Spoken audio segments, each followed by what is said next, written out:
American चाहिँ high level visit चाहिँ नेपालमा हुँदैछ। त्यो हाई लेभल भिजिटको चाहिँ एउटै मात्रै मकसद के हो त भनेर भन्दाखेरि नेपाललाई आश्वस्त बनाउने हो। तिमीहरू जहाँ उभिएका छौ, जुन पोजिसन लिएका छौ त्यो ठिक छ, हामीले गर्नुपर्ने सहयोगहरू तिमीहरूलाई गर्दै जान्छौ र तिमीहरूले चाहिँ यही प्रणाली, यही व्यवस्था यसैलाई नै चाहिँ अगाडि लिएर जा भनेर चाहिँ एउटा मेसेज दिन आउने हो। नेपाल सङ्कटमा चाहिँ पर्छ। बेलायतका प्रधानमन्त्रीलाई भारत पठाएर चाहिँ भारतलाई चाहिँ उनीहरू कन्भिन्स गर्ने चाहिँ पक्षमा छन्। चीनले पनि त्यो कुरालाई चाहिँ राम्रोसँग महसुस गरेको छ। चीनले ताइवानबाट चाहिँ जुन महसुस गरिरहेको छ, सेक्युरिटी थ्रेटको महसुस गरिरहेको छ, अथवा साउथ चाइना सीबाट चाहिँ उसले चाहिँ जसरी चाहिँ सेक्युरिटी थ्रेटको महसुस गरिरहेको छ, त्यस्तो अवस्थामा चाहिँ आर्थिक कुरामा केही राजनीतिक कुरामा कम्प्रोमाइज गर्लान्, तर सेक्युरिटीको कुराहरूमा उनीहरू कहिल्यै पनि कम्प्रोमाइज गर्दैन। यदि आफ्नो नेसनल सेक्युरिटीमा चाहिँ तपाईँको थ्रेट हुने जस्तो यिनीहरूलाई लाग्यो भने यिनीहरू जति बेला पनि युद्धमा चाहिँ जान सक्ने स्थिति पक्कै पनि हो। युद्ध एक दिन, दुई दिन, हप्ता दिन, महिना दिन, 2 महिना, वर्ष दिन मात्रै हैन, यो 5औं वर्ष जान सक्छ। भोलि रसियाले अमेरिकामा आक्रमण गर्न सक्छ। अमेरिकाका चाहिँ विरोधी राष्ट्रहरू हुन्, चरम विरोधी राष्ट्र भनौँ न, इरान, त्यसपछि गएर नर्थ कोरिया, हैन, तपाईको इभन चीन नै। यी राष्ट्रहरू चाहिँ त अमेरिकाले कहाँ त्रुटि गर्छ र त्यसपछि गएर यिनीहरू चाहिँ आफूले त्यसपछि चाहिँ अमेरिकालाई चाहिँ डिफेन्सिभ बनाउन सकिन्छ भनेर यिनीहरूले पनि त आफ्नो रणनीति बनाएका छन्। तयारी अवस्थामा त यिनीहरू निश्चित छन्।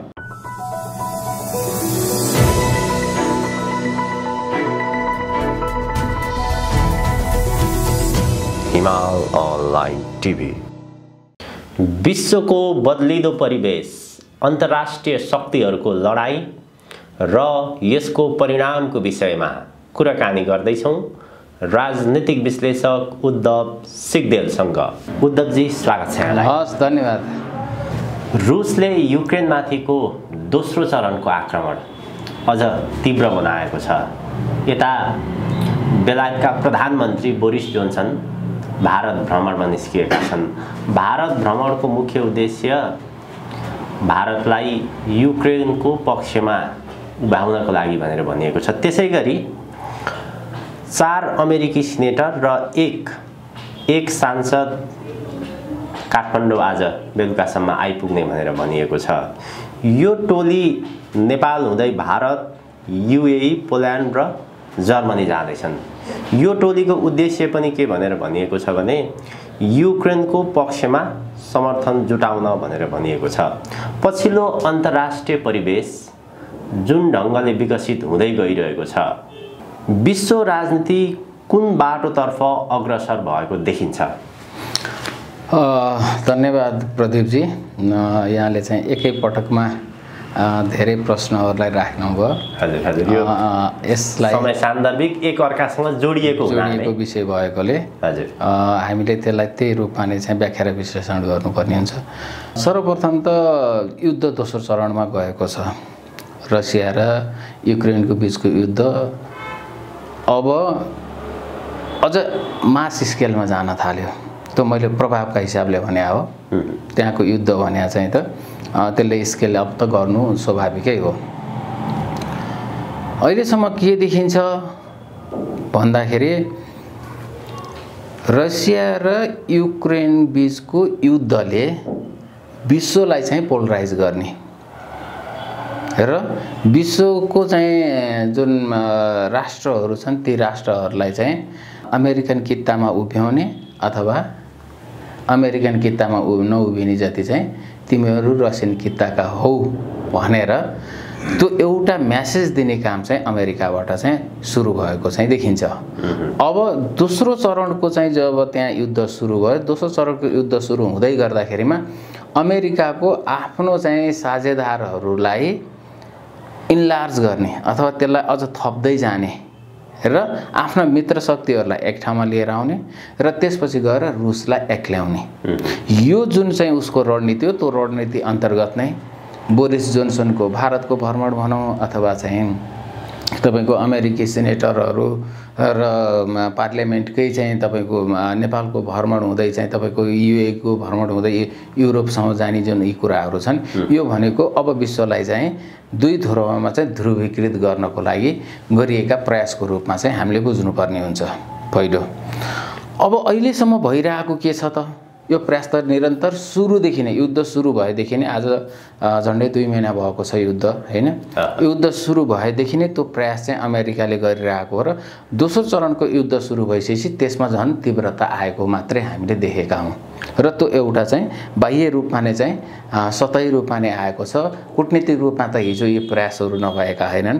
त्यो प्रयासहरू हुँदै गर्दाखेरिमा पनि अहिलेको चाहिँ कूटनीति कस्तो देखियो त भन्दाखेरि चाहिँ कूटनीति भने चाहिँ त यो भित्र राष्ट्रका चाहिँ कूटनीतिज्ञहरूको बीचको चाहिँ भित्री रूपमा हुने चाहिँ जुन संवाद सहमतिहरू जुन हुन्छ नि त्यो भन्दा पनि अहिले बाह्य रूपमा नै स्पेशली मिडिया कूटनीति जस्तो के एउटा राष्ट्रले यो भन्छ अर्को राष्ट्रले त्यसको प्रतिक्रिया दिन्छ अथवा समर्थनमा चाहिँ दिने यो जुन बाह्य कूटनीतिको स्थितिमा आइसकेको छ यसले के इंगित गरिरहेको छ भन्दाखेरि विश्व अझ थप तनावतिर गइरहेको छ है भन्ने कुरालाई चाहिँ यसले इंगित गरिरहेको छ। अब आउँ दोस्रो पाटोमा चाहिँ रसिया र चाहिँ युक्रेनको युद्ध यो दुईवटा राष्ट्रको बीचको युद्ध हैन। हामीले धेरै पटक भनिसकेका छौं यो युद्ध भनेको चाहिँ नेटो गठबन्धन र रसियाको बीचको युद्ध हो। त्यो भएको कारणले गर्दाखेरि यो युद्धको प्रभाव अब चाहिँ निस्किन थाल्यो। आज 7 अर्ब भन्दा बेसी विश्वको चाहिँ जुन जनसंख्या हो हैन जुन मानिसहरू हुन् ती मानिसहरूलाई प्रत्यक्ष अथवा परोक्ष रूपमा चाहिँ यसले प्रभाव पार्न थाल्यो। तपाई हामी नै चाहिँ एउटा चुला चौकादेखि लिएर हैन यो जुन एउटा महँगी चाहिँ हामीले चाहिँ अब खेप्दै आइरहेका छौं प्रत्यक्ष रूपमा किचनसम्म नै देखियो भनेपछि यो भनेको कुनै विकसित मुलुक कुनै अल्प विकसित मुलुक अथवा चाहिँ विकासोन्मुख मुलुकहरू हरेक मुलुकहरूका हरेक व्यक्तिलाई चाहिँ यसले प्रभाव पार्दै गइरहेको छ। भनेपछि युद्ध चाहिँ आज युरोएसियाको युक्रेन र रसियाको बीचमा हुँदै गर्दाखेरिमा त्यसको प्रभाव चाहिँ सर्वत्र चाहिँ संसारभरि परेको चाहिँ देखिन्छ। भनेपछि अब हरेक व्यक्ति कुनै न कुनै रूपमा त्यो युद्धसँग जोडियो। यसले गर्दाखेरि हरेक व्यक्तिमा चाहिँ एक खालको चाहिँ तनाव सिर्जना हुने काम चाहिँ यसले निम्त्याएको छ। एउटा सबैभन्दा महत्त्वपूर्ण चाहिँ प्रभावको रूपमा चाहिँ हामीले यसलाई हेर्नुपर्ने चाहिँ देखिन्छ। र यसको साथसाथै चाहिँ अहिले चाहिँ विश्वलाई चाहिँ जुन ध्रुवीकृत गरिन्छ त्यो ध्रुवीकृत गर्नुको अर्थ के हो त भन्दाखेरि विश्व अझ यो भन्दा चाहिँ लार्ज स्केलको युद्धतिर जाँदैछ है भन्ने खालको चाहिँ संकेत पनि यसले दिइरहेको छ। यसले गर्दाखेरि चाहिँ युद्धका चाहिँ जति पनि चाहिँ त्यसका आयामहरू छन् ती आयामहरूलाई चाहिँ यसले चाहिँ प्रत्यक्ष परोक्ष रूपमा चाहिँ प्रभाव पारेको छ। व्यक्तिका चाहिँ दैनन्दिन र जनजीवनमा यसले प्रभाव पारिरहेको छ। भनेपछि युद्धमा चाहिँ विश्व होमियो भन्ने कुराको बारेमा चाहिँ अब हामी त्यति धेरै दुविधामा रहनुपर्छ जस्तो चाहिँ लाग्दैन। विश्व एउटा ध्रुवबाट बहुध्रुवमा गयो र आफ्नो पक्षमा समर्थन जुटाउनको लागि विशेष गरी बेलायत अमेरिका नेटो गठबन्धन त्यो भूमिकामा लागेको देखिन्छ त्यो प्रश्न देखिन्छ। हजुर जुन भारतको कुरा छ एसियामा नेटोको लागि अमेरिकाको लागि अत्यन्त संवेदनशील क्षेत्र महत्त्वपूर्ण राष्ट्रको रूपमा भारत देखियो। यसभन्दा अगाडि चिनिया परराष्ट्र मन्त्रीले पनि भारत भ्रमण गरेर गइसकेका छन्। भारत अफगानिस्तान पाकिस्तान हुँदै नेपालको भ्रमण गरेर गइसकेका छन्। भारतको आजको दिनसम्मको भूमिका हेर्दाखेरि रुस र युक्रेनको सन्दर्भमा तटस्थ नै बसेको देखिन्छ। बेलायतका प्रधानमन्त्रीको भ्रमणपछि भारतको प्रतिक्रिया कस्तो होला अथवा भारत कसरी जाला भन्न सक्ने केही अनुमानहरू गर्न सकिन्छ? अनुमान त करिब भारतले आफूलाई जहाँ उभ्याएको छ नि त्यो उभ्याएको हकमा हेर्दै जाँदाखेरि भारतको बारेमा अनुमान गर्न अब त्यति धेरै समस्या नहोला। किन भन्दाखेरि भारतले आफूलाई हिजोको चाहिँ जुन असंलग्न नेहरू पालाको चाहिँ जुन असंलग्नको डक्ट्रिन हो त्यो डक्ट्रिनलाई चाहिँ फेरि भारतले चाहिँ अनुसरण गरे जस्तो चाहिँ देखिन्छ। र भारतले एउटा के मेसेज दिन खोजिरहेको छ भनेर भन्दाखेरि चाहिँ सबैजना चाहिँ पक्ष र विपक्षमा लाग्ने हो भने युद्ध त अन्त्य नहुन सक्छ नि त। त्यसले गर्दाखेरि असंलग्न चाहिँ राष्ट्रहरू एक ठाउँमा बसेर यसले त्यसमार्फत चाहिँ दबाब दिने हो भने चाहिँ युद्धलाई रोक्न सकिन्छ कि भन्ने खालको एउटा भारतको बुझाइ पनि त्यहाँनिर देखिन्छ। अनि दोस्रो चाहिँ भारत कतै पनि संलग्न नहुँदै गर्दाखेरिमा चाहिँ अमेरिकन स्ट्र्याटेजी पनि चाहिँ कार्यान्वयन हुन गाह्रो भइरहेको छ। जस्तो अहिले पछिल्लो चाहिँ एउटा घटनालाई लिएर हेरौँ। नर्थ स्ट्रिम 2 ग्यास पाइपलाइन जुन हो नि, त्यसलाई फेरि अब सुचारू अगाडि बढाउने भनेर भनेको छ। अमेरिकाले रसियामाथि स्याङसङका स्याङसङ थपिरहेको छ।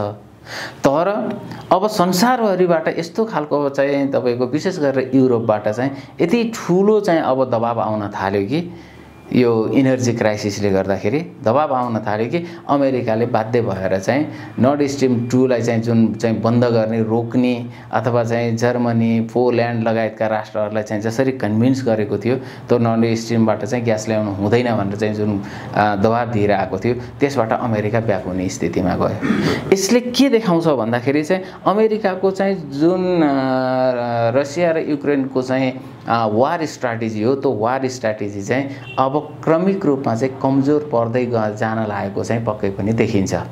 र त्यसपछि गएर रुस चाहिँ अझ आक्रामक रूपमा चाहिँ प्रस्तुत भइरहेको छ।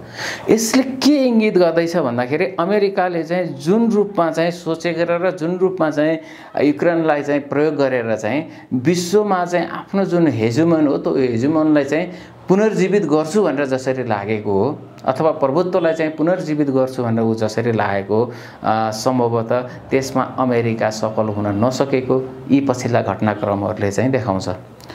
र अब दोस्रो के देखियो भन्दाखेरि चाहिँ अमेरिकाको चाहिँ जुन स्ट्राटेजी हो, उसको जुन रणनीति हो, त्यो रणनीतिको बारेमा चाहिँ विश्वका शक्ति राष्ट्रहरू, एसियाका शक्ति राष्ट्र, क्षेत्रीय राष्ट्र र हुँदै गरेका महाशक्ति राष्ट्रहरूले राम्रोसँग बुझेका छन्। जसले गर्दाखेरि चाहिँ अमेरिका भनेको चाहिँ आफ्नो स्वार्थ सिद्ध नहुन्जेल प्रयोग गर्ने, त्यसपछि चाहिँ छोडिदिँदो रहेछ भन्ने कुरा अनुभूति भारतलाई पनि चाहिँ अफगानिस्तानको चाहिँ घटनाले भारतलाई पनि त्यो एउटा लेसन दिएको छ हैन। त्यो एउटा भारतले पनि बुझ्ने मौका पाएको छ।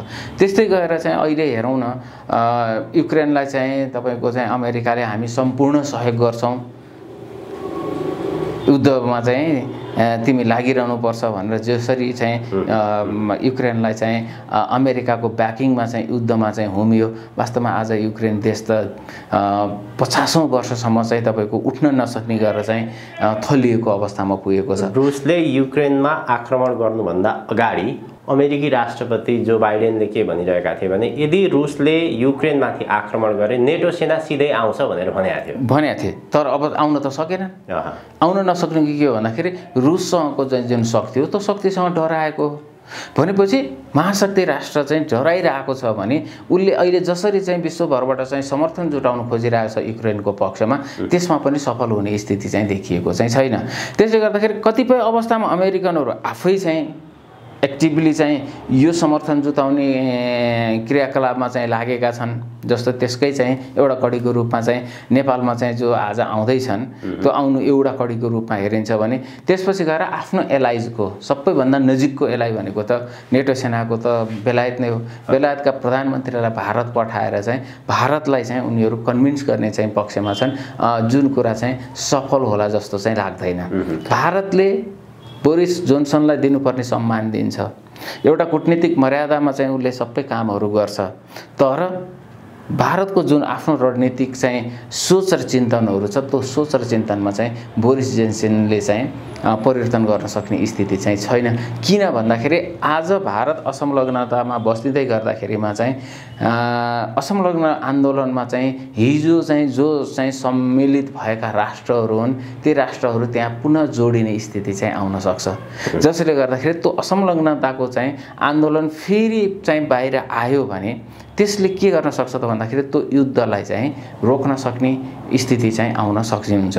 अब अहिले के देखिएको छ भन्दाखेरि अमेरिकाले पोलराइज गर्न खोजेको छ, तर भोलि मध्यस्थता गर्ने कसले त? युद्ध त कुनै न कुनै रूपमा गएर त टुङ्गिनु त पर्छ, कुनै न कुनै दिनमा त टुङ्गिनु पर्छ नि त।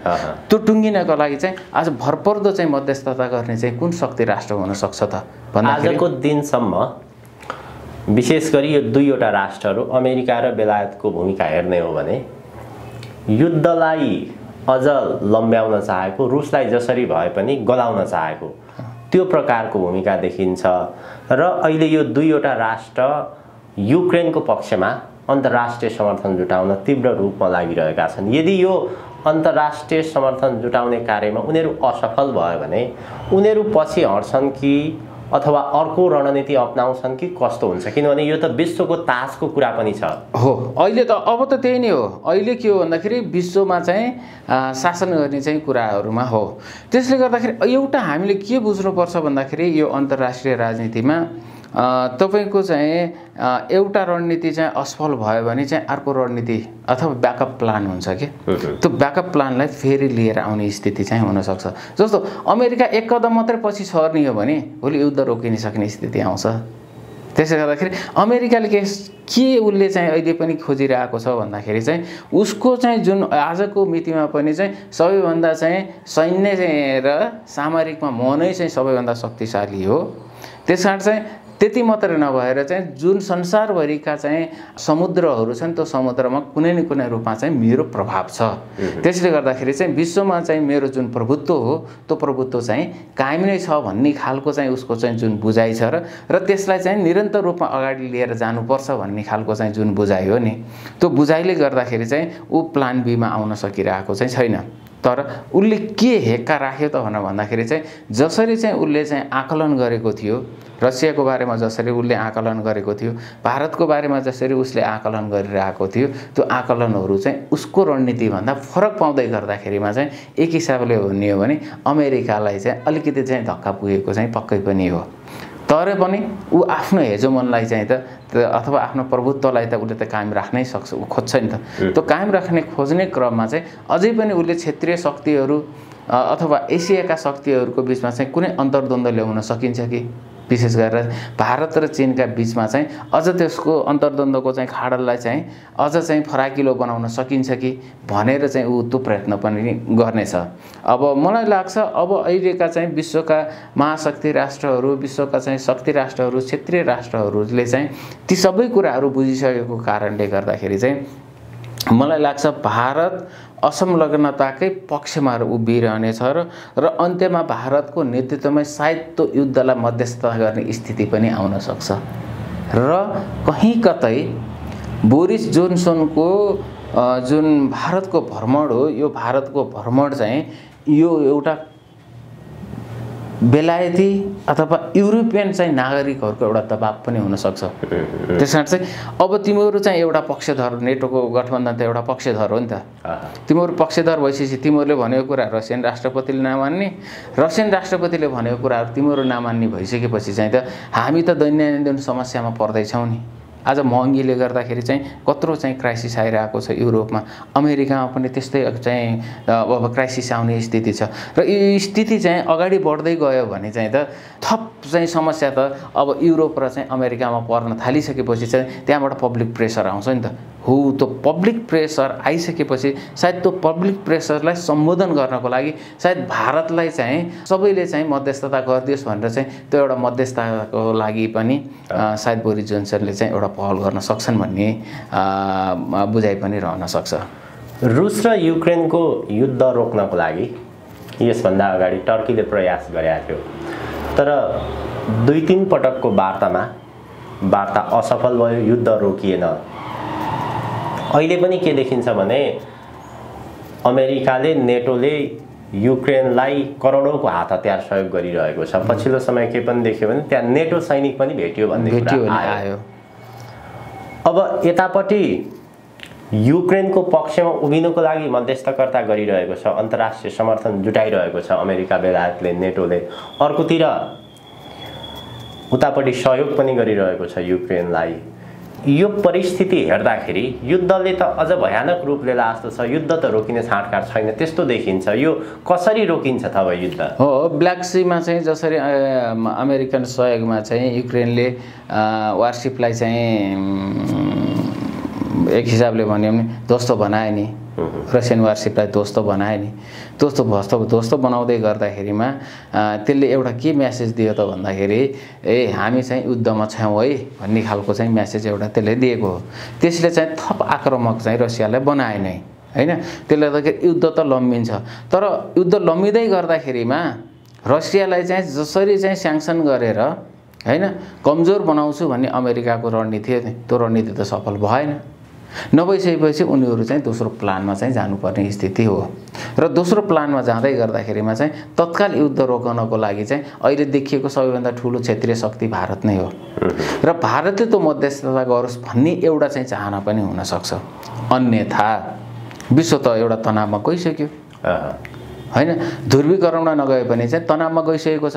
त्यसले गर्दाखेरि अमेरिकाको हिजोको अवस्थाभन्दा आजको अवस्थामा चाहिँ किन भिन्नता छ भन्दा हिजो अमेरिकासँग धेरै पार्टनरहरू थिए, ती पार्टनरहरू चाहिँ अथवा ती एलाइजहरू चाहिँ बिस्तारै चाहिँ छुट्ने क्रम भयो र अमेरिकाका चाहिँ जुन विरोधी राष्ट्रहरू हुन्, चरम विरोधी राष्ट्र भनौँ न, इरान, त्यसपछि गएर नर्थ कोरिया हैन, र त्यसपछि गएर चाहिँ तपाईको इभन चीन नै, यी राष्ट्रहरू चाहिँ त अमेरिकाले कहाँ त्रुटि गर्छ र त्यसपछि गएर यिनीहरू चाहिँ आफूले त्यसपछि चाहिँ अमेरिकालाई चाहिँ डिफेन्सिभ बनाउन सकिन्छ भनेर यिनीहरूले पनि त आफ्नो रणनीति बनाएका छन् नि त।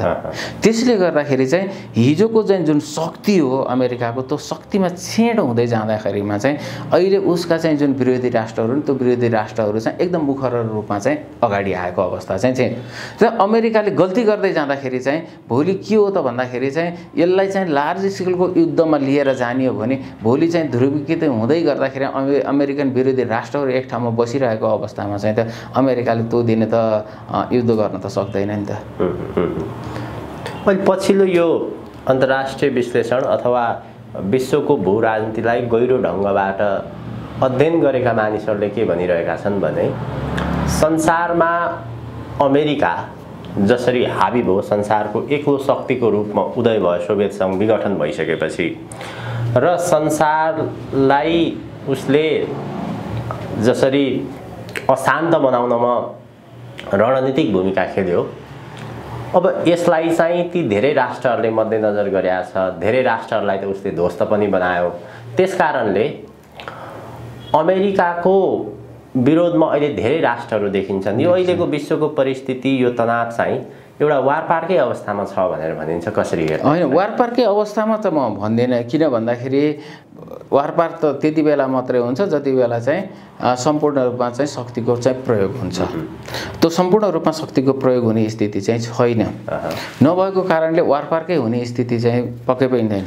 यहाँले भनेको एउटा यथार्थ के हो भन्दाखेरि चाहिँ अमेरिकाको हिजोभन्दा आज विरोधी राष्ट्रको सङ्ख्या पनि बढ्दै गइरहेको छ र शक्ति पनि बढेको छ।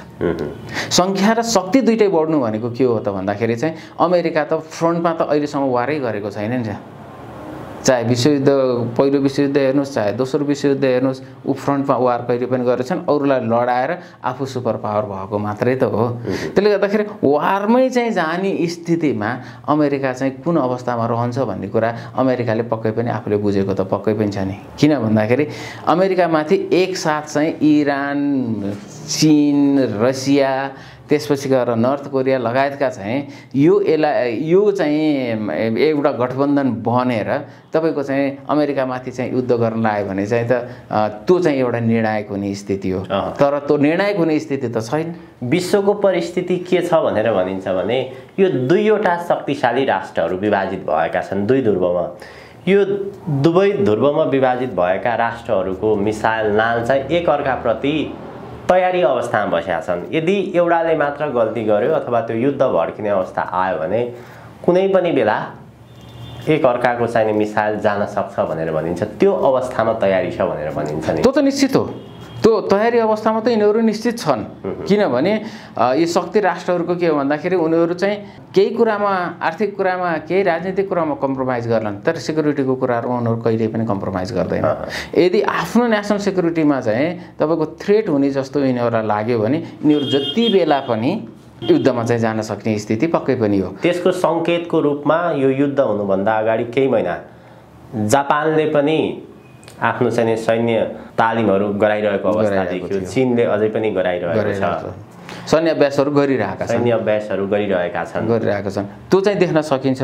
र प्रदीपजी एउटा कुरा के हामीले यहाँनिर चाहिँ भुल्नु र बिर्सिनु हुँदैन भनेर भन्दाखेरि चाहिँ यो अन्तर्राष्ट्रिय राजनीतिमा चाहिँ हामीले जे जति कुराहरू चाहिँ बाह्य रूपमा देख्छौँ त्योभन्दा चाहिँ भित्री चाहिँ रणनीतिहरू चाहिँ एकदम भयानक हुन्छन्। र अहिले के देखियो भनेर भन्दाखेरि चाहिँ विगत चाहिँ 2 दशकको अमेरिकाको चाहिँ स्ट्राटेजीलाई हामीले चाहिँ अध्ययन अनुसन्धान गर्दै आयौँ भने अमेरिकाले चाहिँ यो जसरी प्रोभोकेसन गर्ने गर्छ नि, चाहे त्यो एकाडेमिया मार्फत होस् चाहे मिडिया मार्फत होस्, त्यो प्रोभोकेसनको एउटा चरण चाहिँ कम्प्लिट भएको अवस्था हो। जस्तो 1992 देखि हैन यो इन्ड अफ हिस्ट्री चाहिँ जसरी चाहिँ बाहिर आयो, त्यो इन्ड अफ हिस्ट्रीमा उनीहरूले करेक्सन गर्नु पर्यो हैन। त्यो के हो भन्दाखेरि चाहिँ अब विश्वमा चाहिँ 2 ध्रुव छैन, 1 ध्रुव मात्रै छ, अब वैचारिक रूपमा चाहिँ युद्ध सकियो भनेर चाहिँ जुन उनीहरूले घोषणा गरेका थिए, त्यसपछि त्यहाँ एउटा क्लास अफ सिभिलाइजेसन लेख्नु पर्यो। त्यसपछि क्लास अफ सिभिलाइजेसन भन्ने बित्तिकै अबको चाहिँ युद्ध भनेको सभ्यताको युद्ध हो भनेर भन्नु पर्यो।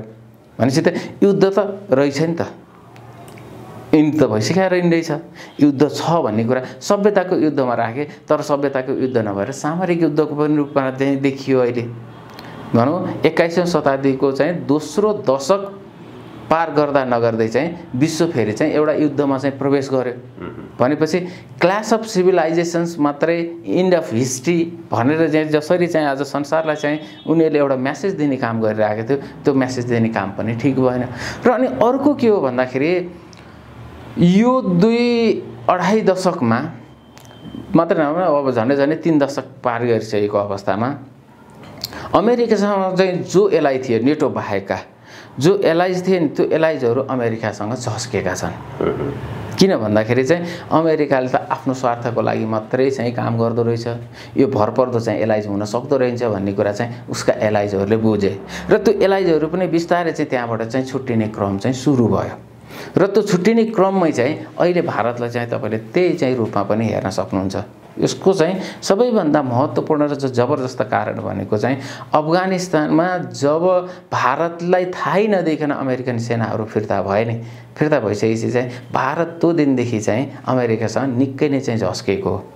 त्यसमा चाहिँ यो भरपर्दो र विश्वसनीय तपाईँको एलाइज होइन भन्ने कुरा भारतले त्यति बेला बुझेको हो। र रसियासँगको उसको सम्बन्धलाई हेर्नु हो भने रसियाले हरेक चाहिँ भारतलाई चाहिँ अप्ठ्यारो परेको अवस्थामा चाहिँ रसियाले आएर चाहिँ सहयोग गरेको छ। जस्तो हिजो सिनो इन्डियन चाहिँ वार हुँदाखेरि पनि चाहिँ रसियनहरू चाहिँ भारतको पक्षमा उभिए हैन। अनि त्यस्तै गरेर 71 को वारमा पनि चाहिँ तपाईँ भारतको पक्षमा उभियो रसियनहरू। त्यसले रसियन चाहिँ एउटा भरपर्दो पार्टनर हो भन्ने कुरा चाहिँ भारतीयहरूमा चाहिँ एउटा बुझाइ छ र त्यो एउटा यथार्थमा पनि चाहिँ देखिन्छ। त्यसले गर्दाखेरि चाहिँ आज जसरी चाहिँ विश्वलाई चाहिँ पोलराइज गर्ने काम चाहिँ अमेरिकाबाट भइरहेको छ, यसमा चाहिँ शेष विश्व चाहिँ त्यति विश्वस्त छैन र नेटो गठबन्धन पनि त्यही भित्र पनि चाहिँ विवादहरू छन् कि अमेरिकाको पछि लाग्दै गर्दाखेरिमा चाहिँ त हामीले धेरै खालका चाहिँ समस्याहरू फेस गर्नुपर्ने रहेछ।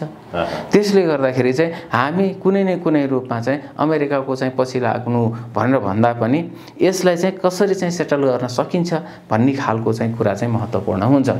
र अब अहिले बेलायती प्रधानमन्त्री चाहिँ भारतमा आउँदै गर्दाखेरिमा चाहिँ उसको बारेमा त मैले थोरै यहाँलाई यसभन्दा अगाडि पनि निवेदन गरिसकेँ। थप अझ चाहिँ के हुन सक्छ त भन्दाखेरि चाहिँ भारत र बेलायतको सम्बन्ध भनेको चाहिँ कोलोनियलिज्मको चाहिँ अवस्थादेखिको चाहिँ सम्बन्ध हो। त्यो कोलोनियलिज्मको अवस्थादेखिको सम्बन्ध हुँदै गर्दाखेरिमा त्यसमा आएको चाहिँ कति फेरबदलहरू छ त्यो पनि एउटा एसेसमेन्टको चाहिँ मौका हो। यो त्यो पनि एउटा चाहिँ मूल्याङ्कनको चाहिँ अवधि हो।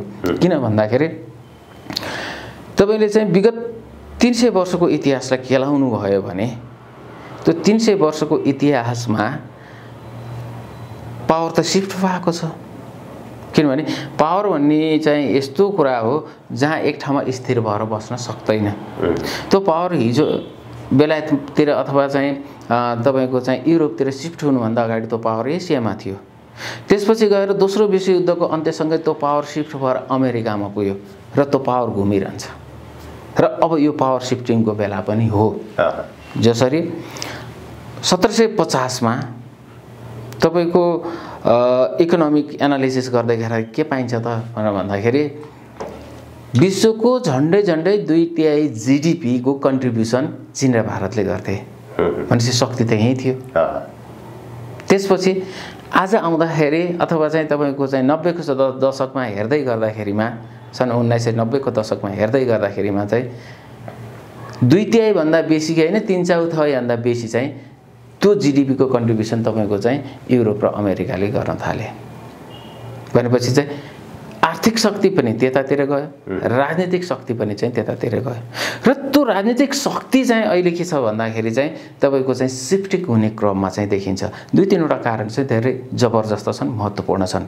जस्तो अहिले विश्वभर चाहिँ जुन अमेरिकाले चाहिँ को आइडियोलोजीमा चलेको चाहिँ जुन शासन व्यवस्था हो अथवा आधुनिक शासन व्यवस्था हो, यो आधुनिक शासन व्यवस्थाले चाहिँ धेरै ठुलो असमानताहरू लिएर आयो। त्यो असमानताको कारणले गर्दाखेरि चाहिँ आज विश्वमा चाहिँ धेरै ठुलो चाहिँ खलल आएको छ। यो के हो त भन्दाखेरि त्यही शासन व्यवस्थाको चाहिँ ए आधुनिक चाहिँ तपाईको राज्य प्रणाली, ए आधुनिक चाहिँ प्रजातान्त्रिक प्रणालीले चाहिँ त्यो खालको चाहिँ स्थिति लिएर आएको हो भनेर चाहिँ आज धेरै चाहिँ विश्लेषक, धेरै चाहिँ चिन्तकहरूले त्यो कुरालाई चाहिँ भनिसकेको छ। र विश्वको अवस्थालाई हेर्दाखेरि पनि त्यो कुरा चाहिँ पुष्टि हुँदै गइरहेको छ। भने अर्कोतिर चाहिँ समाजवादी लोकतन्त्रको अभ्यास गरिरहेको अथवा चाहिँ कम्युनिस्ट चाहिँ व्यवस्थाको अभ्यास गरिरहेको राजनीतिक रूपमा चीनले चाहिँ त्यो असमानतालाई चाहिँ घटाउँदै जाने कामहरू गरिरहेको अवस्था चाहिँ देखिन्छ। भनेपछि अहिले के हो भन्दाखेरि चाहिँ डिस्कोर्स कहाँनिर छ भन्दाखेरि चाहिँ अहिलेको चाहिँ जुन यो व्यवस्था छ नि, यो व्यवस्था नै चाहिँ डिस्कोर्समा परेको छ। अर्थात् अहिलेको जुन वर्ल्ड अर्डर छ नि, त्यो अर्डरमाथि नै चाहिँ प्रश्न उठेको छ कि अब एउटा चाहिँ महाशक्ति राष्ट्रले चाहिँ डन्डा चलाएर चाहिँ अब संसार चल्नेवाला छैन भन्ने खालको चाहिँ यो स्पष्ट म्यासेज हो। र यो म्यासेज दिन चाहिँ तपाईँको रसिया र युक्रेनको युद्ध पनि काफी छ। त्यसले गर्दाखेरि यो पावर सिफ्टिङको चाहिँ क्रम सुरु भएको छ। त्यसले गर्दाखेरि आर्थिक पावर त एक हिसाबले भन्यो भने एसियातिर सिफ्ट त भइसकेको छ त। डेमोक्रेटिक सिस्टम विश्व व्यवस्था भनेर भनिएको छ, यो नै रहने कि नरहने यो एउटा सिस्टममा नै ठुलो समस्या आयो। अहिले सिस्टमकै लडाइँ हो यो। हजुर हजुर। यो के हो भन्दाखेरि चाहिँ तपाईँको रसिया र चाहिँ युक्रेनको युद्ध भनेको तपाईँको सिस्टममाथिको लडाइँ पनि हो यो एउटा। अब यसलाई हामीले हेर्दाखेरि चाहिँ जस्तै रुसले युक्रेनबाट जसरी आफूलाई सुरक्षा खतराको महसुस गर्यो, बारम्बार उसले अलर्ट पनि गरायो र युक्रेनमाथि आक्रमण गर्न बाध्य नै भयो। त्यसै गरी यता चीनले पनि विशेष गरी ताइवानबाट, नेपालबाट त छँदैछ, ताइवानबाट उसले बारम्बार सुरक्षा खतराको महसुस गरिरहेको छ। चीनले जति बेला पनि आक्रमण गर्न सक्ने भन्ने अनुमानहरू पनि, समाचारहरू पनि बाहिर आइरहेका छन्। तर त्यो आक्रमण गर्न बाध्य बनाउने काम चाहिँ पछाडिबाट फेरि अमेरिकाले, नेटोले गरिरहेको छ। त्यो उनीहरूले आक्रमणमा लैजानुको उद्देश्य आर्थिक रूपमा क्षति मात्र होस् भन्ने हो कि अरू पनि छ त्यसका कारणहरू? होइन, एउटा के भने उदाउँदै गरेका राष्ट्रहरूलाई चाहिँ कमजोर बनाउने होइन। त्यो आक्रमण गरिदियोस् भनेको उदाउँदै गरेका राष्ट्रलाई कमजोर बनाउने। त्यो कमजोर बनाउने चाहिँ एउटा कडीको रूपमा चाहिँ त्यसलाई हेर्नुपर्ने हुन्छ। जस्तो रसिया र युक्रेनको युद्ध भइरहेको छ, रसिया कमजोर भयो कि भएन त? 2 महिना युद्ध त गयो त, एसेसमेन्ट गरौँ। रसिया केही पनि कमजोर भएको छैन। उसको पुरै सामरिक चाहिँ शक्ति अथवा चाहिँ उसको चाहिँ जुन आफ्नो सैन्य शक्ति हो नि, सैन्य शक्तिको त उसले 10% मात्रै बढी चाहिँ प्रयोग गरे होला, 10 देखि 15% चाहिँ प्रयोग गरेको होला। उसको चाहिँ 85 देखि 90% त आज पनि जसका तसै छ त। 2 महिनाको युद्ध हुँदै गर्दाखेरिमा त यदि कमजोर बनाउने हो भने त कमजोर भइसक्थ्यो होला नि, कमजोर भएन नि त। हो, यो एउटा चाहिँ के हो त भन्दाखेरि अमेरिकनको जुन रणनीति हो त्यो रणनीति चाहिँ फेल भएको अवस्था चाहिँ पक्कै पनि हो। र एउटा कुरा के हो भन्दाखेरि चाहिँ युद्धलाई जस्टिफिकेसन गर्न सकिँदैन होइन। युद्धलाई जस्टिफिकेसन रसियाले चाहिँ युक्रेनमाथि चाहिँ गरेको चाहिँ जुन आक्रमण हो त्यो आक्रमणलाई जस्टिफाई गर्न सकिँदैन। तर त्यति भन्दै गर्दाखेरिमा उसले आफ्नो सेक्युरिटी थ्रेट भन्यो, उसले आक्रमण गर्यो, उसले त्यसरी उसले जस्टिफिकेसन गरिरहेको छ। भनेपछि चाहिँ साना राष्ट्रहरूको चाहिँ आफ्नो खालको चाहिँ रणनीति हुनुपर्छ है, अथवा त्यसमाथि पनि विशाल राष्ट्रको चाहिँ छेउमा बसिरहेको छ भने उसको चाहिँ राष्ट्रिय सुरक्षालाई चाहिँ ध्यान दिनुपर्छ है भन्ने खालको एउटा सन्देश चाहिँ त्यहाँबाट पक्कै पनि आएको छ। र यो विश्वभरका लागि सन्देश हो। यो युक्रेन र रसियाको मात्रै होइन, विश्वभरका लागि सन्देश हो।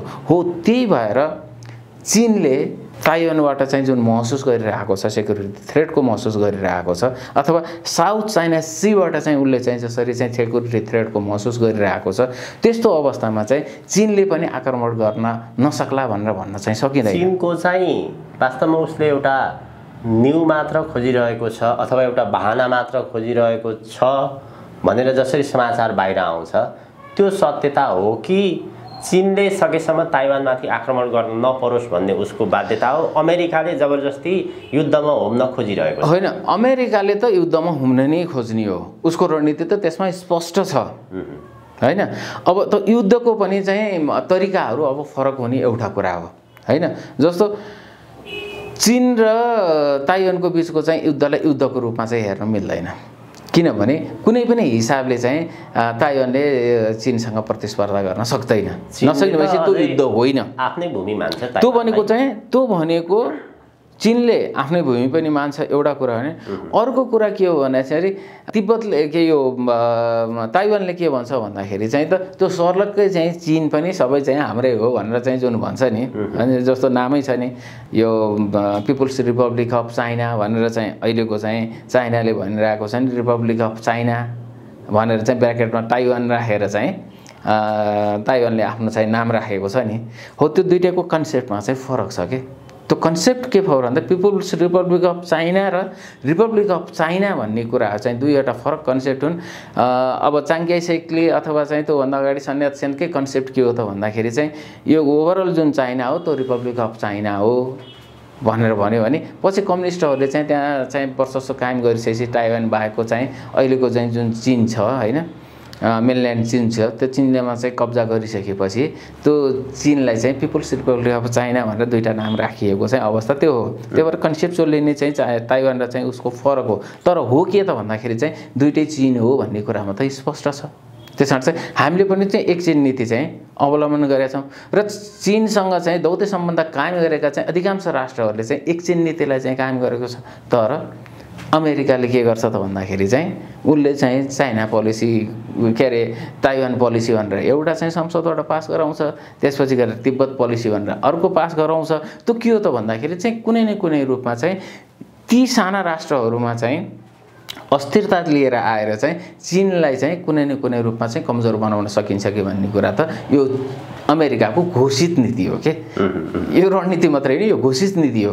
घोषित नीति भएको कारणले गर्दाखेरि चाहिँ यी शक्ति राष्ट्रहरू ठुला राष्ट्रहरू चाहिँ के हो भन्दाखेरि धेरै सोच विचार गरेर मात्रै चाहिँ युद्धमा जान्छन् र रसिया युक्रेनको युद्धमा जाँदाखेरि चाहिँ उसले कम्तीमा पनि 10 वर्षको लागि सोचेर गएको छ। युद्ध एक दिन, 2 दिन, हप्ता दिन, महिना दिन, 2 महिना, वर्ष दिन मात्रै होइन, यो 5औं वर्ष जान सक्छ, किनभने युद्धको इतिहास त त्यस्तै खालको छ नि त। त्यसले गर्दाखेरि आज त्यो रसियनहरू युद्धको लागि लामो चाहिँ प्रिपरेसन सहित अगाडि गएको कारणले गर्दाखेरि चाहिँ यो अमेरिकनहरूको जुन स्ट्राटेजी हो त्यो स्ट्राटेजी भन्दा रसियन स्ट्राटेजी चाहिँ इफेक्टिभ भएको चाहिँ पक्कै पनि देखिन्छ। जसले गर्दाखेरि चाहिँ चीनले पनि त्यो कुरालाई चाहिँ राम्रोसँग महसुस गरेको छ कि भोलि विश्व चाहिँ पोलराइज हुँदै गर्दाखेरिमा चाहिँ त एउटा धुरीको नेतृत्व गर्ने त अब चीन नै देखिएको छ होइन। मोडरेटली रसिया त केही हदसम्म त युद्धमा गइसकेपछि कमजोर त हुन्छ नि, त्यसको फाइदा कसलाई हुन्छ? चीनलाई हुन्छ। अमेरिका पनि त केही न केही हदसम्म त कमजोर हुन्छ नि त। किन भन्दाखेरि चाहिँ तपाईँ एउटै मात्रै इन्सिडेन्ट्स इभेन्ट हेर्नुहोस् न। सिएनएनले एउटा सर्वे गरेको थियो, यो हप्ता 10 दिन अगाडिको कुरा हो। सर्वे गर्दै गर्दाखेरि चाहिँ त्यहाँको 55% मान्छेले चाहिँ म अमेरिकामै बसेर चाहिँ अमेरिकाको लागि चाहिँ युद्ध गर्छु भनेर भन्यो। भने मतलब चाहिँ उनीहरूमा के छाप परेको रहेछ अमेरिकनहरूमा भन्दाखेरि चाहिँ भोलि रसियाले अमेरिकामा आक्रमण गर्न सक्छ। त्यो एउटा साइकोलोजिकल चाहिँ टेरर उनीहरूमा आइसकेको रहेछ। 55%ले चाहिँ अमेरिकामा बसेर चाहिँ युद्ध गर्छु भनेर भनिरहेको छ नि। बाँकीले के भने त भनेर भन्दाखेरि बाँकीले चाहिँ हामी अमेरिका छोडेर अन्यत्र देशमा चाहिँ शरणार्थी भएर जान्छौँ भनेर भन्यो। आज महाशक्ति राष्ट्रको मान्छेको चाहिँ अथवा पिपुलहरूको मनोविज्ञान त्यो खालको छ भने अमेरिकाले कुन मोरल ग्राउन्डबाट चाहिँ युद्ध गर्ने? त्यसले गर्दाखेरि चाहिँ मलाई लाग्छ अमेरिका चाहिँ डाइरेक्ट कुनै पनि युद्धमा चाहिँ सामेल हुन्छ भनेर म विश्वासै गर्न सक्दिनँ। किन भन्दाखेरि अमेरिकाको न त्यो इतिहास हो न त त्यो अमेरिकनहरू चाहिँ पुरै देशका लागि चाहिँ एक ढिक्का भएर एक ठाउँमा उभिने अवस्था छ। कुनै पनि राष्ट्रले अमेरिकामा प्रत्यक्ष रूपमा मिसाइल प्रहार गर्यो भने त्यो स्थितिमा चाहिँ प्रत्यक्ष युद्धमा सामेल भएको स्थितिमा चाहिँ त 45% जति मान्छेहरू त त्यहाँबाट भाग्ने रहेछन् नि त। राष्ट्रका लागि चाहिँ त लड्ने त रहने रहेछ नि त। हो त्यसले अमेरिकाको चाहिँ जुन गुरिल्लाहरू तयार गरेर चाहिँ महाशक्ति राष्ट्रसँग चाहिँ लड्ने चाहिँ जुन उसको चाहिँ एउटा न्यू वार स्ट्राटेजी हो, त्यो न्यू वार स्ट्राटेजी पनि चाहिँ अब इफेक्टिभ हुने स्थितिमा चाहिँ देखिँदैन। जस्तो त्यो जुन कुरा चाहिँ उनीहरूले चाहिँ युक्रेनमा प्रयोग गरे। हजुर उद्धव सर, अब हामी नेपालको अलिकति आन्तरिक राजनीतिमा प्रवेश गरौँ, कुराकानी गरौँ। विश्वको अहिलेको परिस्थिति हेर्दा विश्व दुईटा धारमा प्रष्ट रूपमा बाँडिएको देखियो। नेपालको सन्दर्भमा एमसीसी अनुमोदन भइसकेपछि नेपाल स्वत अमेरिकन कित्तामा गएको अथवा अमेरिकनसँग निकट रहेको भन्ने कुराहरू त्यसले देखियो। जुन अहिले 4 अमेरिकन सिनेटर र 1 सांसदको नेपाल भ्रमण रहेको छ, यो उनको भ्रमण चाहिँ नेपाललाई अझ रिकन्फर्म गर्नको लागि उनको यो भ्रमण हो कि अब नेपाल यसरी अमेरिकन कित्तामा खुलेआम रूपमा लागिसकेपछि नेपालले भोलि बेहोर्नु पर्ने क्षति चाहिँ कस्तो हुन सक्छ? अब यस्तो यकिननका साथ दुईवटा कुराले निर्धारण गर्छ नेपालको चाहिँ भविष्य कतातिर जान्छ भन्ने कुराहरूमा। जस्तो आजको महाशक्ति राष्ट्रले आफ्नो चाहिँ जुन विश्वभरको प्रभुत्वलाई कायम गर्न सकिराख्यो भने नेपालमा त्यस्तो खालको कुनै किसिमको दुर्घटना हुने स्थिति चाहिँ रहँदैन। एक, किन भन्दाखेरि चाहिँ कुनै एउटा चाहिँ शक्ति राष्ट्रको चाहिँ सुरक्षा छाताभित्र चाहिँ हामी गएको स्थिति पक्कै पनि हो। त्यसले गर्दाखेरि त्यो अवस्थामा चाहिँ यहाँ त्यस्तो खालको चाहिँ समस्याहरू, त्यस्तो खालको चाहिँ सङ्कटहरू आउने स्थितिहरू रहँदैन। उसले के गर्छ त भन्दाखेरि नेपाललाई माथि आउन पनि दिँदैन, नेपाललाई तल जान पनि दिँदैन। यसलाई भनिन्छ नियन्त्रित अस्थिरता। र नेपाल नियन्त्रित अस्थिरताको दौरमा प्रवेश गरिसकेको कारणले गर्दाखेरि अमेरिकन शक्ति राष्ट्र भइरहँदाखेरिमा नेपालमा त्यस्तो खालको कुनै समस्याहरू आउँदैन। यदि अमेरिका चाहिँ शक्ति राष्ट्रबाट चाहिँ आफ्नो चाहिँ जुन प्रभुत्ववादबाट चाहिँ ऊ कमजोर भएर गयो भने त्यो अवस्थामा चाहिँ उसका जुन विरोधी राष्ट्रहरू, त्यो विरोधी राष्ट्रले चाहिँ नेपालमा आफ्नो किसिमको पकड जमाउने स्थिति चाहिँ रहन सक्छ। हो त्यो अवस्थामा चाहिँ नेपालमा चाहिँ अस्थिरता चाहिँ अथवा चाहिँ नेपालमा अराजकता, नेपालमा द्वन्द्व बढेर जाने स्थिति चाहिँ पक्कै पनि हो। त्यसले गर्दा अहिलेको चाहिँ जुन चाहिँ वार छ, अहिलेको विश्वको जुन तनाव छ, त्यो तनावको शिथिलीकरण कसरी हुन्छ? अमेरिकाले आफ्नो पावरलाई चाहिँ लुज गरेर हुन्छ अथवा उसले चाहिँ आफ्नो चाहिँ पावरलाई एक्जिस्ट गरेर अगाडि बढ्दै गर्दाखेरिमा त्यसले नेपालको भविष्यलाई निर्धारण गर्ने हो। त्यो भएको कारणले आज जुन चाहिँ अमेरिकन चाहिँ हाई लेभल भिजिट नै भनौँ न, हैन, हाई लेभल भिजिट चाहिँ नेपालमा हुँदैछ। त्यो हाई लेभल भिजिटको चाहिँ एउटै मात्रै मकसद के हो त भनेर भन्दाखेरि नेपाललाई आश्वस्त बनाउने हो। तिमीहरू जहाँ उभिएका छौ, जुन पोजिसन लिएका छौ त्यो ठिक छ, हामीले गर्नुपर्ने सहयोगहरू तिमीहरूलाई गर्दै जान्छौ र तिमीहरूले चाहिँ यही प्रणाली, यही व्यवस्था, यसैलाई नै चाहिँ अगाडि लिएर जा भनेर चाहिँ एउटा म्यासेज दिन आउने हो नेपालीहरूलाई, नेपालका राजनीतिक दलहरूलाई। उनीहरूले भेटेर नै त्यही कुरा भन्छ, त्यसमा यही प्रणालीबाट अगाडि बढ र यही व्यवस्थालाई चाहिँ तिमीहरूले संस्थागत गर्दै जाऊ, यसैबाट नै तिमीहरूको भविष्य राम्रो हुन्छ भनेर चाहिँ त्यो एउटा म्यासेज दिन आउने हुन्। र हाम्रो राजनीतिक दलहरू चाहिँलाई त अब त्यति भएपछि पुगिहाल्यो नि, अब भनेपछि उनीहरू आफ्नो चाहिँ आन्तरिक शक्ति जोहो गर्नतिर चाहिँ हाम्रो राजनीतिक दलहरू लाग्ने हुन्। त्यसले गर्दाखेरि नेपालको भविष्यलाई आज तत्कालै चाहिँ कुनै अप्ठ्यारो स्थिति देखिँदैन। तर एमसीसीको परिणामहरू चाहिँ 1.5 वर्ष, 2 वर्ष, 3 वर्षपछि चाहिँ त्यसको परिणामहरू आउन थाल्छन् र अल्टिमेटली के देखिन्छ भनेर भन्दाखेरि चाहिँ विश्व इतिहास, विश्व राजनीति र त्यसपछि गएर चाहिँ तपाईँको विकासको क्रमलाई हेर्दै जाँदाखेरि शक्ति एक ठाउँमा नरहिरहने भएको कारणले गर्दाखेरि त्यो शक्ति सिफ्टिङ हुँदै गर्दाखेरिमा चाहिँ नेपाल सङ्कटमा चाहिँ पर्छ। त्यो चाहिँ निश्चित शक्तिले नै प्रभाव पार्ने, शक्तिले नै हो प्रभाव पार्ने। त्यसले गर्दाखेरि त्यो शक्ति एसियामा जब आयो भने, त्यो शक्ति एसियामा आइसकेपछि चाहिँ त नेपालको सुरक्षा छाताभित्र बसेको चाहिँ नेपाल, हैन, अमेरिकन सुरक्षा छाताभित्र बसेको चाहिँ नेपाल, एक हिसाबले भन्यो एमसीसी पाससँगै नेपालले चाहिँ त्यो बेलामा कसरी रेसिस्ट गर्छ भन्ने कुरा चाहिँ बडो महत्त्वपूर्ण हुन्छ। नेपालको कन्टेक्स्टको कुराकानी गर्ने हो भने चाहिँ चीन र भारतलाई पर राखेर अमेरिकाले सँगै लिएर हिँड्ने स्थिति चाहिँ धेरै लामो समयसम्म नरहला। यो शक्तिको चाहिँ त्यो शक्तिको मात्रै नेपालको भू राजनीतिक चाहिँ महत्त्वका कारणले गर्दाखेरि तपाईँ छिमेकी राष्ट्रहरू जुन यति शक्ति अब चाहिँ महाशक्तिको रूपमा परिणत हुँदै गरेका क्षेत्रीय शक्तिको बिचमा बसेको यो राष्ट्रले आफूलाई सुरक्षित गर्ने भनेको छिमेकीसँगको चाहिँ एउटा निकटताको सम्बन्ध नै हो र छिमेकीहरूलाई ब्यालेन्स गर्ने कुरा पनि हो। ब्यालेन्स भनेको अर्थ फेरि के हो त भनेर भन्दाखेरि दुईवटा चाहिँ मित्र छिमेकी राष्ट्र चाहिँ फेरि मिलिदिएर चाहिँ नेपाललाई चाहिँ घात गर्न खोज्यो भने घात पनि हुन्छ।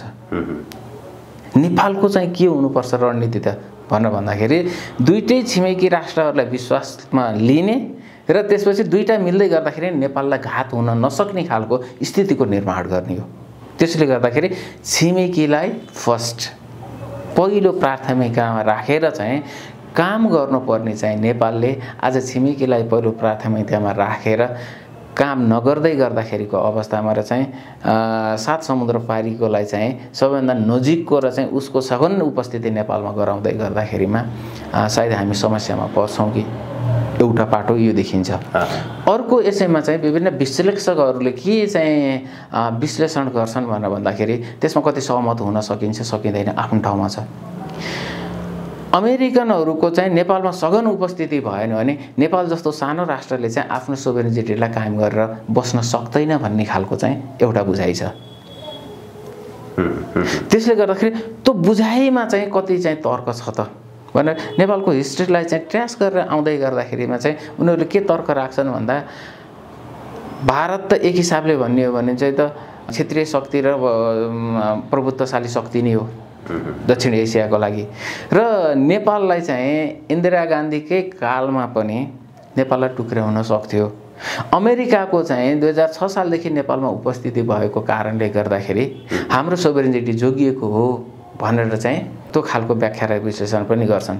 तर त्योभन्दा अझ भित्रतिर जाने हो भने त्यति बेलाको चाहिँ सुझबुझपूर्ण चाहिँ जुन हाम्रो राजनीतिक नेतृत्व हो त्यसले पनि नेपालको सोभरेनिटीलाई कायम गर्नको लागि पक्कै पनि भूमिका खेलेको चाहिँ पक्कै पनि हामी पाउँछौँ। जस्तो विश्वेश्वर प्रसाद कोइराला आफ्नो ज्यानको चाहिँ प्रवाह नगरेर हैन त्यसपछि गएर आफ्नो राजनीतिक भविष्यको बारेमा त कुरै छोडौँ त्यसरी 2033 सालमा चाहिँ जुन मेलमिलापको नीति लिएर आए त्यो मेलमिलापको नीति भनेको के थियो त भन्दाखेरि चाहिँ राजनीतिक दल र राजा एक ठाउँमा उभिनुपर्छ अनि यो राष्ट्रको सोभरेनिटीलाई जोगाउन सकिन्छ। अन्यथा चाहिँ हामीले यस्ता भीमकाय राष्ट्रहरूको बिचमा बस्दै गरेकोले सोभरेनिटीलाई जोगाउन सकिँदैन भन्ने जुन बीपीको बुझाइ हो नि त्यो लिडरसिपको चाहिँ जुन एउटा चाहिँ चेत हो नि त्यो लिडरसिपको चेतले गर्दाखेरि पनि चाहिँ यो राष्ट्र जोगिएको हो भनेर चाहिँ हामीले भन्न पर्छ कि मेरो एउटा चाहिँ तर्क त्यो पनि हो। त्यसले गर्दाखेरि अमेरिकाको सघन उपस्थिति भन्दा पनि चाहिँ नेपालको चाहिँ जुन शक्ति हो त्यो शक्ति बीचको चाहिँ जब एकता हुन्छ नि त्यो शक्ति बीचको एकता नै चाहिँ सोभरेनिटीको सबैभन्दा महत्त्वपूर्ण कडी हुने भएको कारणले गर्दाखेरि चाहिँ हामीले त्यसलाई त्यो रूपमा चाहिँ बुझ्यौँ भने मलाई लाग्छ यो तर्कपूर्ण होला जस्तो चाहिँ लाग्छ।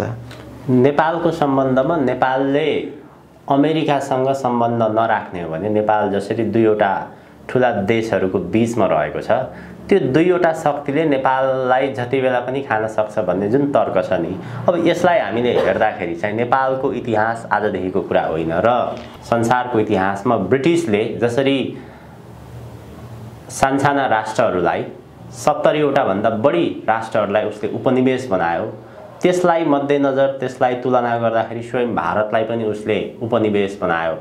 त्यसलाई हेर्दाखेरि त वास्तवमा यो तर्कलाई कति सही मान्ने कति गलत मान्ने भनेर पनि हेर्न सकिन्छ। पक्कै पनि यहाँले जुन कुरा उठाउनु भयो यो बडो गहिरो कुरा छ। नेपालको त्यस्तो खालको चाहिँ के तत्त्व छ जसले यसको 4000 वर्षको चाहिँ लिखित इतिहास छ यो कसैको गुलाम हुनु परेन सधैँभरि चाहिँ स्वतन्त्र र सार्वभौम राष्ट्रको रूपमा चाहिँ आजसम्म जीवित भएर आएको छ। त्यो के तत्त्वले आएको छ भन्दाखेरि चाहिँ यसको आफ्नै किसिमको चाहिँ जुन मौलिक संस्कृति हो यसको जुन मौलिक परम्परा हो त्यो परम्पराले नै यसलाई धानेको हो र हामीले 62-63 पछि चाहिँ जुन हाम्रा मौलिक संस्कृति र परम्पराहरूलाई चाहिँ एकपछि अर्को चाहिँ हामीले धावा बोल्दै गइरहेका छौँ नि त्यो धावा बोल्दै जाँदाखेरिमा चाहिँ त्यो अवस्थामा चाहिँ हामीले अमेरिकन सहारा लिन परेको हो कि हामीले त्यसरी पनि बुझ्नुपर्ने हुन्छ।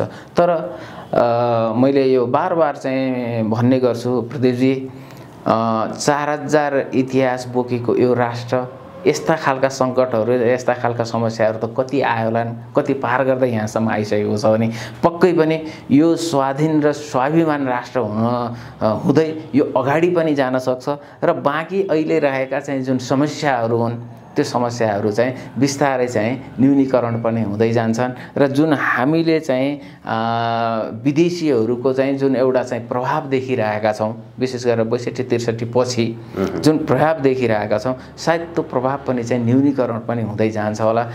समयले पक्कै पनि चाहिँ पात्र जन्माउँछ, समयले पक्कै पनि चाहिँ त्यस्तो खालको चाहिँ नेतृत्वलाई चाहिँ लिएर आउँछ र त्यो समयलाई पनि चाहिँ हामीले छोडिदिनु पर्ने हुन्छ। यसो सामान्य रूपमा हेर्दाखेरि नि आज नेपाली चाहिँ आम नेपालीहरूमा चाहिँ एकजना पात्र हैन त्यो पनि चाहिँ पार्टीका हिसाबले भन्ने हो भने चाहिँ डेट एक्सपायर पार्टी राष्ट्रिय प्रजातन्त्र पार्टी त्यहाँ एकजना चाहिँ लिडरसिप पात्र आउँदै गर्दाखेरि अनटेस्टेड पात्र आउँदै गर्दाखेरिमा चाहिँ एक खालको होप जगाउने काम भइरहेको छ। अब उसको सङ्गठन विस्तार कति छ, कहाँ गएको छ, कुन अवस्थामा छ त्यो बारेमा हामी त्यति धेरै जानकार छैनौँ। तैपनि एउटा होप दिने चाहिँ एउटा बाटो त्यसले निर्माण गरेको र उसले चाहिँ बोकेका जुन एजेन्डाहरू हुन् त्यो एजेन्डाहरूमा चाहिँ आज राष्ट्रिय राजनीतिका मूल प्रवाहका चाहिँ जुन राजनीतिक दलहरू हुन् उनीहरूलाई कुनै न कुनै रूपमा चाहिँ त्यसले दबाब सिर्जना गरेको छ र यिनै राष्ट्रिय राजनीतिक दलहरूमा पनि सुधार भएर त्यहाँबाट पनि चाहिँ नयाँ खालको नेतृत्व आएर पनि भोलि चाहिँ यो देशको चाहिँ आफ्नो चाहिँ मौलिक धर्म संस्कृति परम्परा रहन सहनलाई चाहिँ बोक्ने चाहिँ एउटा प्रयत्न गरे भने त भोलि फेरि यो राष्ट्र त एक ढिक्का भएर अगाडि बढ्न सक्छ नि। जनताले परिवर्तन खोजेको देखियो राप्रपाको लहर हेर्दाखेरि पक्कै पनि देखियो। त्यसले गर्दाखेरि पिपुल उकुस मुकुसमा छ, पिपुल चाहिँ परिवर्तन खोजेको छ तर त्यो परिवर्तनको सम्वाहक पाइरहेको छैन। त्यसले गर्दा त्यो सम्वाहकको खोजी भइरहेको छ। यो विश्वको शक्तिशाली राष्ट्रहरूको जुन टकराव छ अब यो अहिलेको सिस्टम रहला नरहला भन्ने कुरो त विश्वको राजनीतिले नै निक्वेल गर्छ भनेर भनिन्छ। मुख्य प्रश्न चाहिँ यो व्यवस्था नरहँदै गर्दाखेरि त्यो व्यवस्थामा रहने मानिस नरहँदै गर्दाखेरि त्यसले राष्ट्रलाई चाहिँ कति क्षति गर्छ भन्ने एउटा महत्त्वपूर्ण प्रश्न छ। यदि यो सिस्टम कोल्याप्स भयो त्यो सिस्टममा बस्ने मानिसहरू त्यहाँबाट विस्थापित भयो भने त्यसले राष्ट्रलाई कति क्षति गर्छ? होइन एउटा चेन्ज हुने क्रममा चाहिँ त राष्ट्रलाई त केही न केही क्षति त पक्कै पनि हुन्छ। क्षति इन द सेन्स केमा हुन्छ भनेर भन्दाखेरि चाहिँ जसरी चाहिँ हामीले यो डेमोक्रेटिक फ्रेमबाट चाहिँ इन्स्टिट्युसन्सहरू खडा गऱ्यौँ ती डिफर्म भइसकेका छन्, तिनले काम गर्न सक्ने अवस्थामा चाहिँ छैनन्। अनि हामीले चाहिँ निर्माण गरेका चाहिँ जुन पद्धतिहरू छन् ती पद्धतिहरूले पनि अब काम गर्न नसक्ने अवस्थामा पुगिसकेको छ। भनेपछि चाहिँ त अहिलेसम्म केले धानिएको छ? जस्ट लिडरसिपले मात्रै धानिएको छ। पार्टी भन्दा पनि पार्टीको लिडरसिपमा आज पार्टी भन्दा नि ठुलो त लिडरसिप छ के, किनभने पार्टीको मूल्य पद्धति अनुसार त कुनै चलेकै छैन नि। लिडरसिपको चाहिँ बोली बोला अनुसार चाहिँ चलेको अवस्थाहरू चाहिँ देखिन्छ। त्यसले गर्दाखेरि यो एउटा के हो भन्दाखेरि विघटनको क्रमतिर गएको छ र त्यो विघटनको क्रममा जाँदाखेरि चाहिँ केही हदसम्म चाहिँ त्यहाँनिर अन्तर्द्वन्द्वहरू पैदा हुन्छन्। ती अन्तर्द्वन्द्वहरूले केही हदसम्म चाहिँ दुःख दिने प्रयत्न हुन्छ। यो एउटा चाहिँ आन्तरिक पाटो भयो भने अन्तर्राष्ट्रिय रूपमा चाहिँ जसले प्रभुत्व जमाइरहेको छ त्यो प्रभुत्व जमाइरहेको ऊ ब्याक हुँदै गर्दाखेरिमा सित्तैमा फरक्क फर्केर जाँदैन।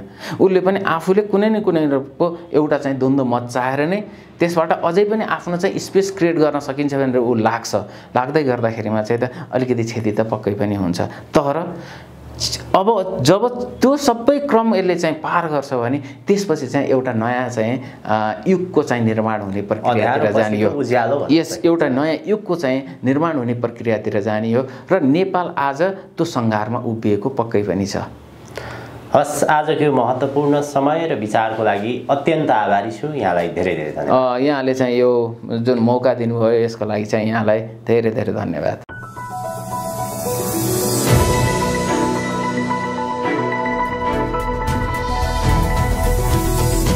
हिमाल अनलाइन टिभी।